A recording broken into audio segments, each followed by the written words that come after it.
So we have some trombone with, of all people, Anna Popovich, Hacksaw Jazz. Let's join in progress.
Turn my world around, waiting on you, baby, to lift me from the ground. Just being close to you will make everything alright. You're my touch, you're my feel, my taste, my will, my mood, my voice, my light. Waiting on you, waiting on you. Yeah, I'm waiting on you, waiting on you. You're my touch, you're my feel, my taste, my will, my mood, my light, my sunshine. Waiting on you.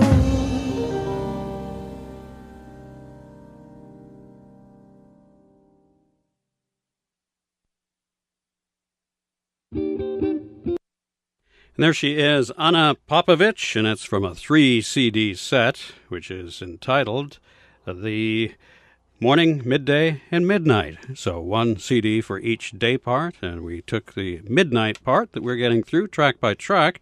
So we just heard her singing Waiting on You, playing guitar, of course, and horns, including a trombone on that last one. Now let me get in here and get my thoughts together.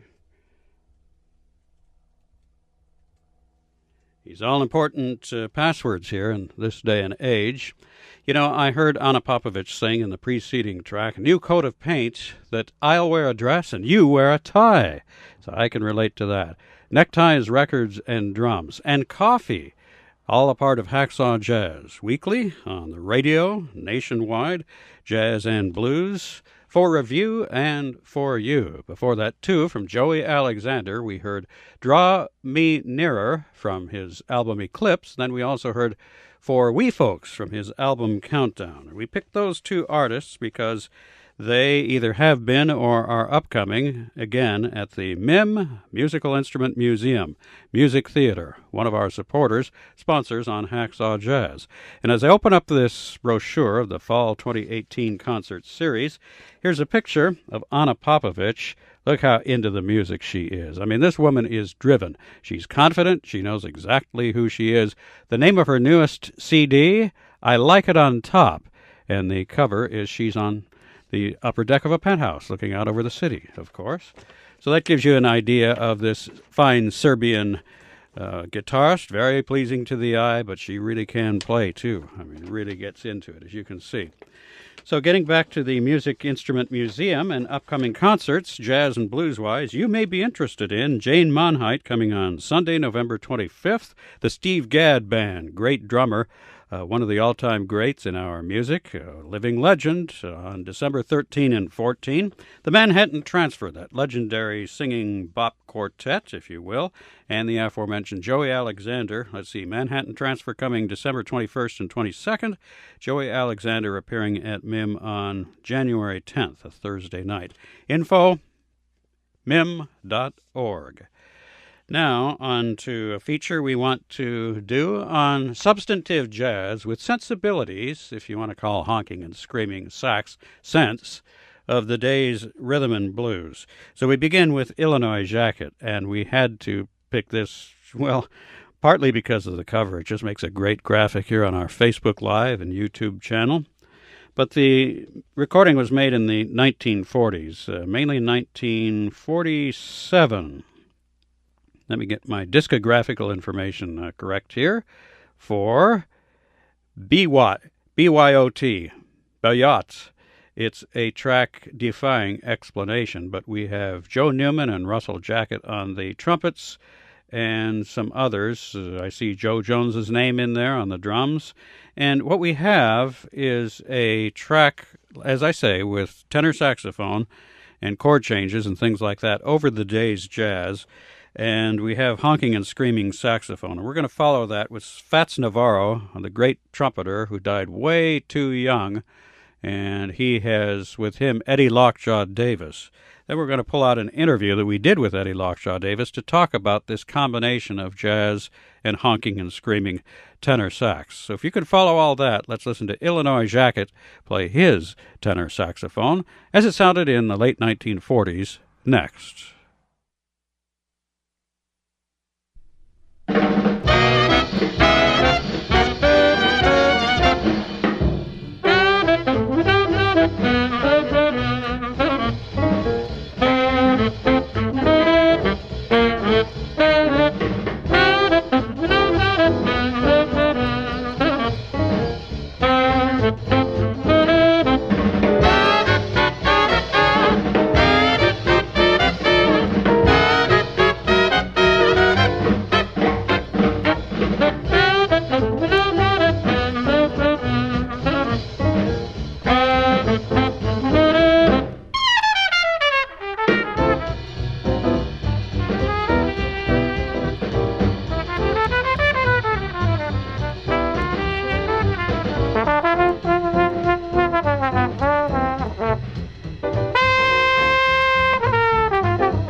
That's how that's done. We call it Crazy Bop Fats Navarro trumpet, along with Eddie Lockjaw Davis on tenor sax.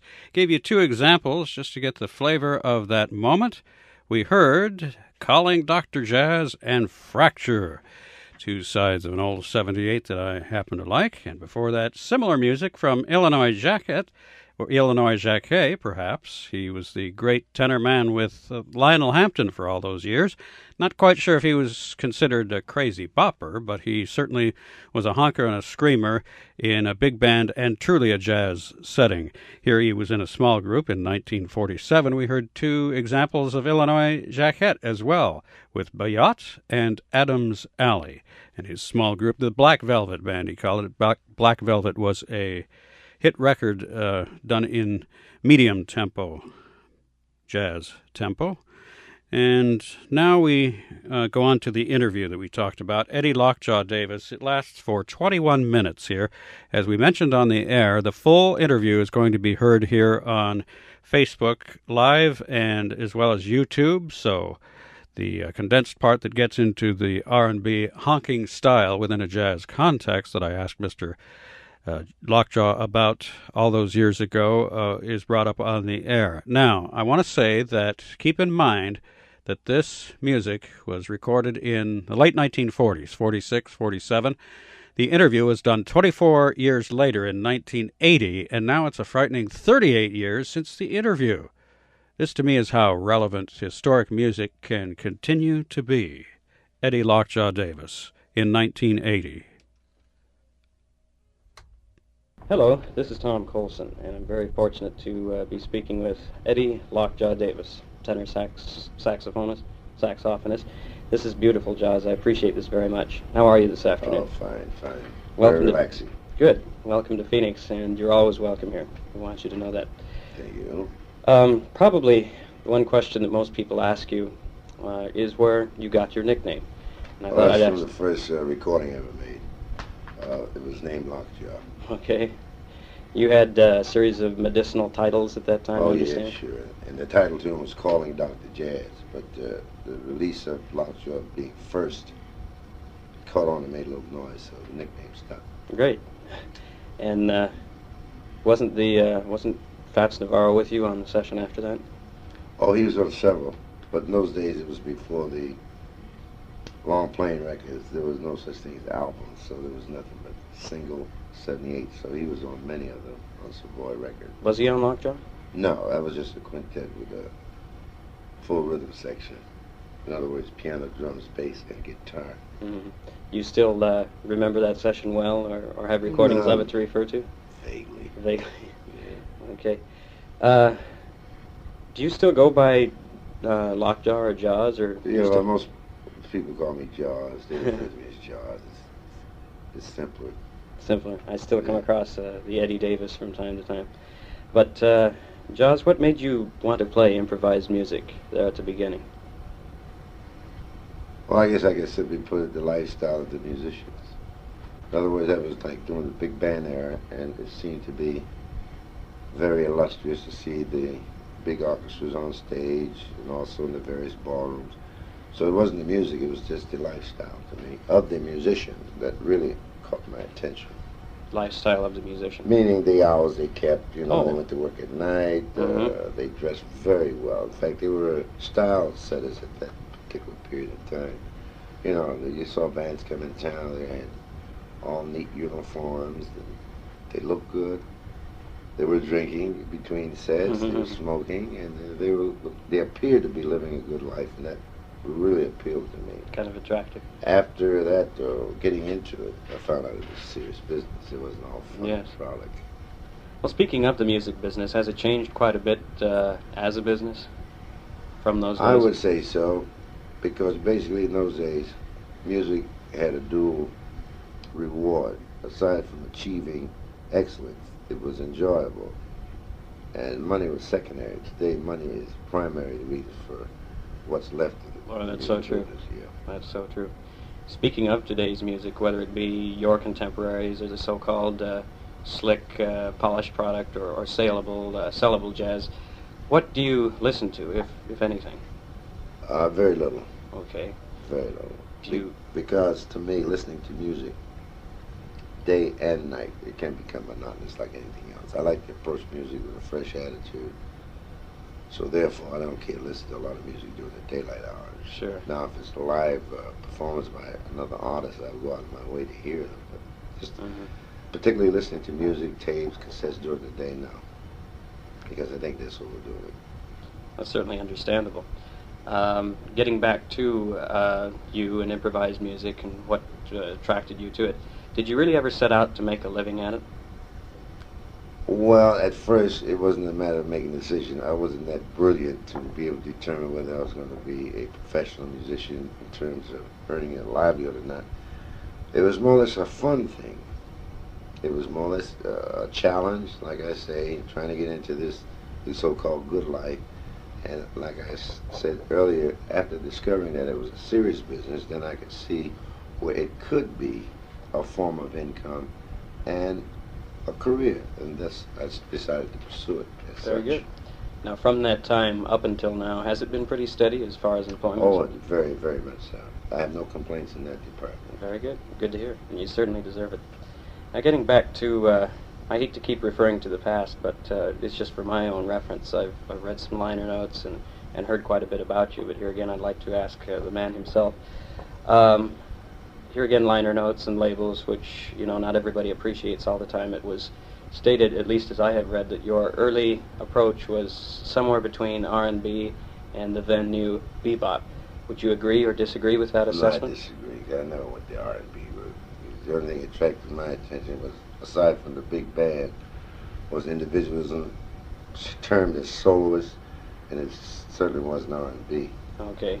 Does it irk you that sometimes... No, nothing bothers me in print, because a lot of things are said in print to sell records, and it's a matter of one individual's opinion. Sure. So there, I'm not guided by that, or neither am I offended. Okay, very good. Now, about the difference between big band and a soloist or section material, you mentioned that your an attraction to you was the big band. Aside from your, say, associations with Basie and so forth, what other big bands have you encountered and worked with? Oh, there were several, because it was during the big band era, and of course during the war there was a shortage of musicians, so it wasn't the idea that I was so brilliant or great per se. It was a lack of musicians, so I worked with bands like Andy Crick, 12 Pounds of Joy, Lucky Miller's Orchestra. 1943, Cootie Williams formed a big band. I worked with that band for a year. Roy Eldridge formed a big band in 1946. I worked with that orchestra. I did a short stay with the Duke Ellington Orchestra. I did a short stay with Lionel Hampton's orchestra. I did a short stay with Louis Armstrong's big band at that time. And of course, after the big band period, then it was the small band concept came into being. I got into that, and then I started going in and out of the Count Basie Orchestra for a period of 23 years. Oh, I see. I see. Were you always the soloist or occasionally section material? Both. Both. But when you say section material, there was always the cheer in the big bands, which required solos. Oh, okay. As a leader of the section, then? Not a leader, just the soloist. The leader is usually the first alto player. Oh, I see. Okay. Now, about some of these recordings, not recordings, but stints with the big bands, are any of those still commercially available? The Melander... Well, in those days, there wasn't that much recording. It was just mostly appearing and working with these orchestras, but as far as recording, there was very little recording done in those days. And your first session was in 46? With Lockjaw? Yes, that was a small group. Okay. Yeah. From that point on, what about big band things that listeners might be able to check out, or something that you enjoyed doing? Well, I did a couple of big band albums. I did one on RCA Victor. It was called The Fox and the Hounds. Oh, that's right. And you had a big band of your own, didn't you? Well, no, that was just, see, that's another thing that misguides people. It wasn't a big band of my own. It was a big band recording date, that's all. Okay, and they put your name on that. I just now remember that. It was Stolen Moments or something? Well, no, that was the other one. That was called Train Whistle on Prestige. That was Trane? Yeah. Okay. Okay, one of my favorite, or one recording I'm very fond of that stands out that I enjoy listening to immensely is one that you did with the great Coleman Hawkins in the early 60s. Oh, that was the one called Nighthawk. Yes. And that actually was done in '58. Oh, was it? Yeah, Okay. 1958. It was called Nighthawk. That the contrast of the styles to me is so interesting. And Well, we what did you, another follow-up on it, but Did you? with 4 tenors. It was called Very Ooh. Saxy. Who were the other two? That was Coleman Hawkins, Buddy Tate, and Arnett Cobb. Wow. I like that one. I like that even more. I'll have to seek that out. I know I like it It's too. called Very Saxy. Very Saxon. Okay. Now, that one we were just talking about, since the contrast was so different and you actually spoke to each other, at least to the listeners here, it didn't even remotely resemble a battle, or it didn't even come close. However, have you ever teamed up with other tenor players that did kind of come close to that, like the Casey types of things? Oh, well, I had a group with Johnny Griffith for 2.5 years. When was this? This was like 60 through 62. In fact, almost early part of 63. And we made many albums. We made a total of 13 albums. Mm-hmm. We were billed as the Tough Tenors. And that was the first album on Riverside. It was called Tough Tenors. And we made albums, let me see, some of the titles were Blues Up and Down. We did an album on all of Thelonious Monk's compositions called Looking at Monk. We did a live session at Minton's Playhouse called After Hours. And we did quite a few. We did another one, Tough Tenors again and again. We did one called Griffin Jaws. Yeah, they were mostly on Riverside and a subsidiary label called Jazzland. Yes. And then we did a couple on Prestige also. But we traveled with that unit. It was a quintet, and we traveled together. It was Ben Riley was the drummer, and Junior Mance was the pianist, Larry Gales was the bass player. Well, it's a nice supporting cast. Yeah. Here again, did that ever, to you, resemble, well, I'm sure if it's the Tough Tenors, it kind of was a so-called battle, but well, enjoyable. live-wise, it might have appeared that way, vision, but actually we were trying to display the two styles that can more or less mesh together and still have contrasting styles. And yet it has dexterity and momentum, and it might give the appearance, if you saw us live, that it was a battle, but basically it wasn't a battle. It had been done before, like with Lou Sims and what's his name? Al Cohn. Al Cohn, and then of course prior to that it was Gene Evans and Sonny Stitt. It was Dexter Gordon, and so I mean, what the idea was new. It was just like trying to revive that concept of the two tenor sound. It was fairly successful too, I must say. Do you think you'll lean back towards that, or? Well, today in jazz, it's very difficult to predict what's going to happen next. Sure. So you just take one day at a time. Well, it's certainly an excellent teaming of you and Sweets Yeah, Edison. well, Sweets and I, we've been doing this now for 4 years. So we were just traveling as a duo, and we just play whatever the club gives us the support. Just missed you up in Denver when you were up there By by one day, so I'm glad we could catch you here. But this market, for an example, we have 1.5 million people here just about, and it seems to me it could really support a full-time jazz station as on the air. I would think so, based on the attendance I've seen during this week here, that there is a great deal of interest in jazz in this area. Sure. Now it's turning more toward in the hands of public radio, which my features now run on. Awesome. But it is also advantageous with commercials because you can go out and get your sponsors. Say the Boojum Tree sponsors a jazz radio program and mentions that Lockjaw and Sweets are coming into town. So there are advantages to both. These days it seems that it's leaning more toward public, which, like I say, in a way is okay. We're just going to have to sit back and see what happens. Yeah, take it day at a time. For a little bit at a time. But the point I'm getting to is the appreciation of your music as in Europe as opposed to here. I'm sure there is a big difference. Well, do you notice unfortunately, there is a great deal of difference, and it's very simply put that jazz music itself is accepted in the United States more or less as entertainment, and in Europe it's accepted as a genuine art form. I see. That's the difference. And a lot of Americans, of course, take advantage of that situation in Europe. Would you rather, well, it's kind of a confining question, what would you prefer, staying here in the States or reaching maybe a more I think it's good to have both, because you're getting the opportunity to travel, and also it's educational in terms of seeing the response from different people, different countries. Yet the greatest country in the world is still the United States, Sure. whether they accept it entertainment or whatever. There's no countries never surpassed the United States for living facilities, travel, accommodations. It's just, there's no comparison, really. Okay, well, that's certainly good to hear, and hopefully many will agree with you before too long, including some of the record labels. Maybe some of the small ones some of those executives could get into the big ones, and we could actually utilize this and treat it as an art form, which I personally feel it should be. Now, on your rhythm sections and the way you tour, for example, with you in suites, do you normally use a local rhythm section, or? That's basically what we do. We travel just as two people, and like I said earlier, whatever is given us, when I say given, meaning promoter or club owner, they supply the accompaniment. Okay. We have nothing to do with choosing of who plays with us. Sure. Does that hinder the performance any, or? Or in many cases, I'd say when we're on the road, up to 70%, it's not adequate. Sure. You work with them and he's handicapped because people are paying to see you as a soloist. They don't want to hear any excuses about the bass player or the piano players and this or that. So it's up to you to make up that difference, and that's what we have to do, and we're geared to do it. Oh, on the other side of the coin, is it sometimes an advantage? So occasionally, like I say, about 30% of the time, when we do find an excellent rhythm section, naturally that gives a little extra sheen to our performance because you're getting more help. Sure. With you and Suites and the past 4 years, what are some of the names that we might know that have supported you as a rhythm section? I wouldn't have the first clue because they are local. It's always just local musicians, whatever area we're in.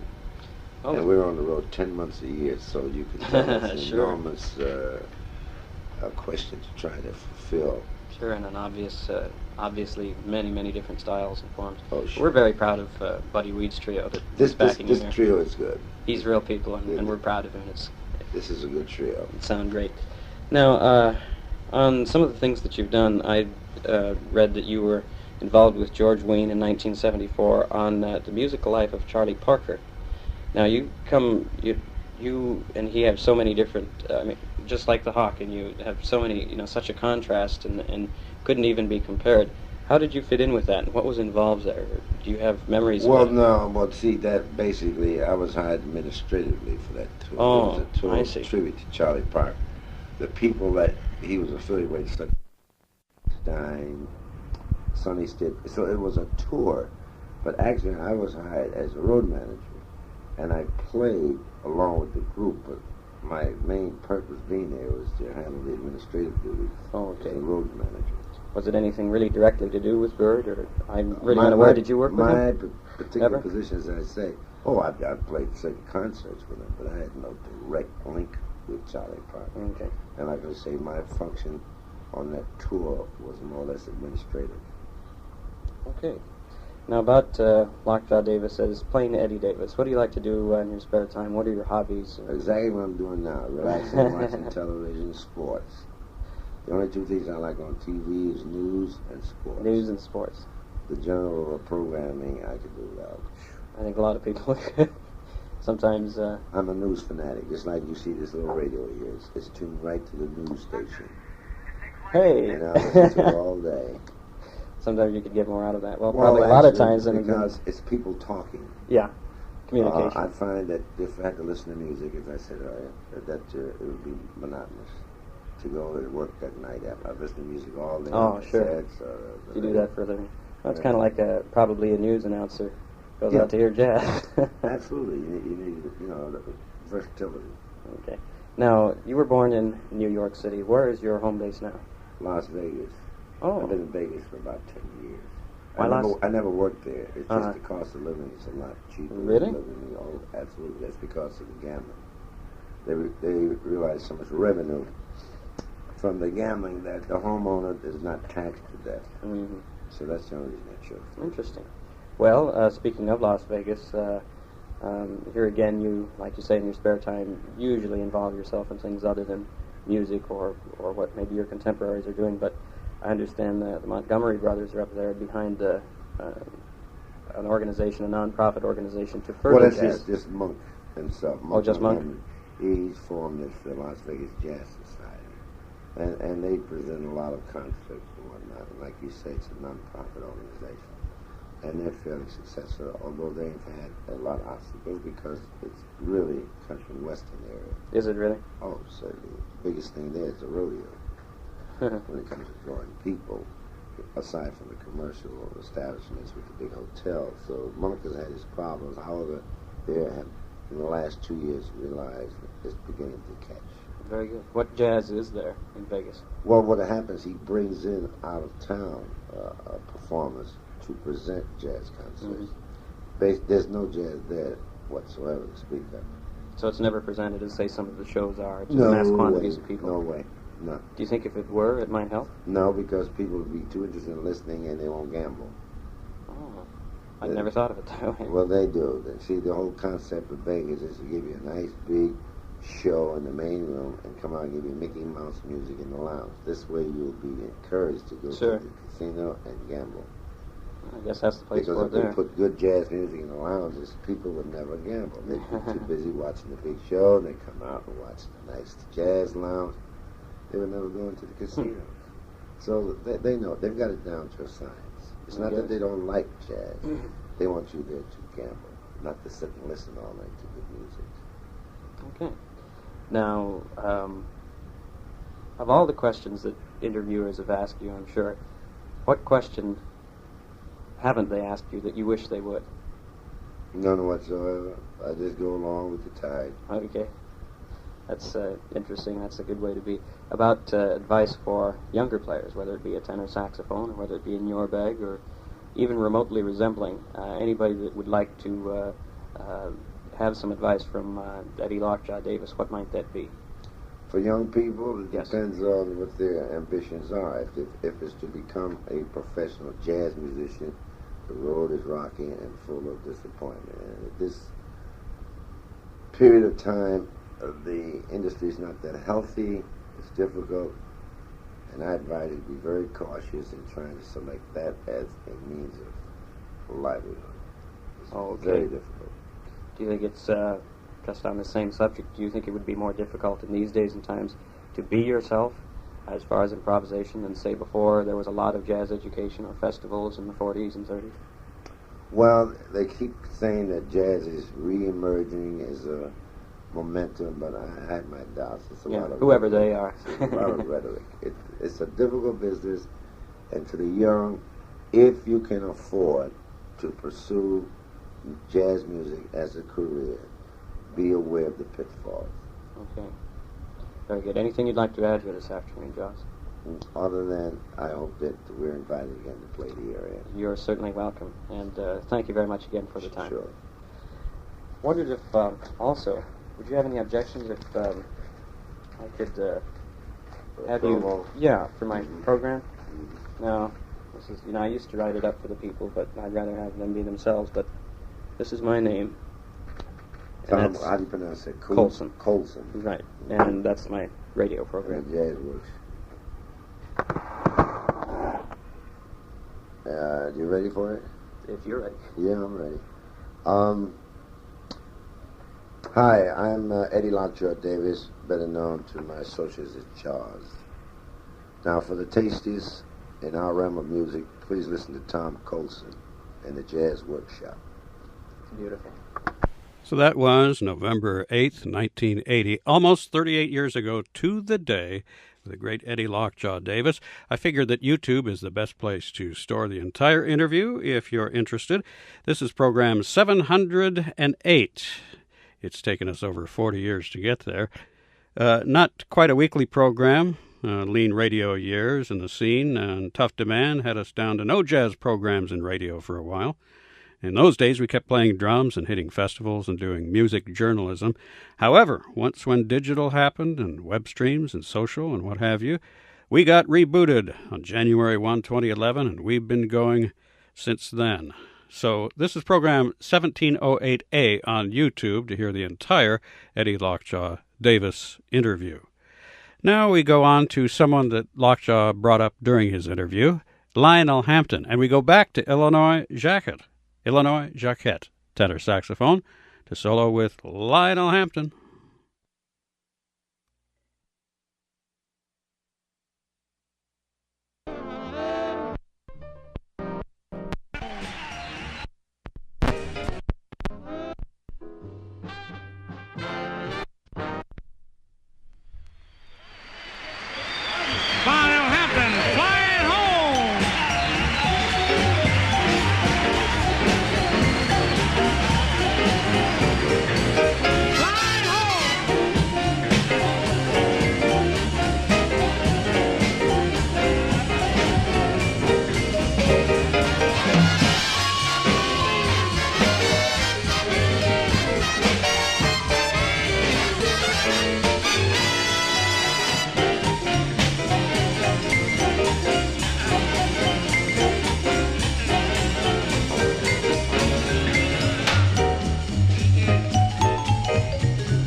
A riot, mayhem, usually used as closer at all the festivals. The Lionel Hampton Orchestra, Lionel on the vibes, Milt Buckner piano, George Duvivier bass, Alan Dawson drums, and the Illinois Jacquet tenor saxophone solo. The big orchestra, as we say, normally used as a closer, which we will do only for this segment. There's always more where this came from.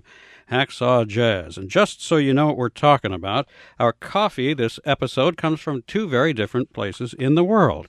As you can see right here, this gift from a listener, Mr. Kiefer, came from Brazil. He admitted he re-gifted it because he doesn't drink this stuff, but check out the label on this Brazilian coffee. We're doing this on YouTube. And then we go to the Mississippi Delta as you wake up your soul from Muddy Waters' Deep Blues Blend, organically grown dark roast. You'll see this on YouTube.